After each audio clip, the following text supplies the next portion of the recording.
Hello, what's going on everyone? In today's video, I'm going to give you the answer for this question, and the question is, on the TV series Gilligan's Island, what is Mrs. Lovey Howell's first name? Well, now I'll give you the answer for this question, and the correct answer for the question is Eunice. Well, that is the answer for the question, Eunice. That's the correct answer for the question. Hi, thank you so much for watching this video.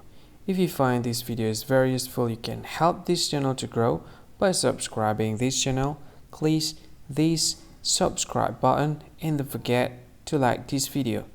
And if you find this video is not really good, or you don't really like this video, or you kind of feel that it's a little bit offensive or something like that, you can click this one, dislike button. You can do that anyway.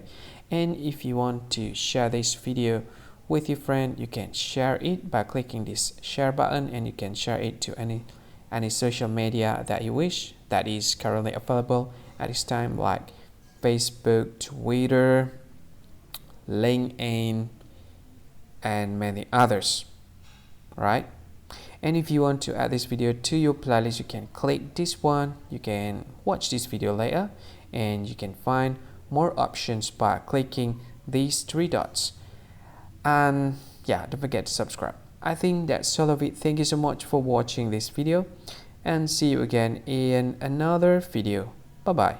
See you again.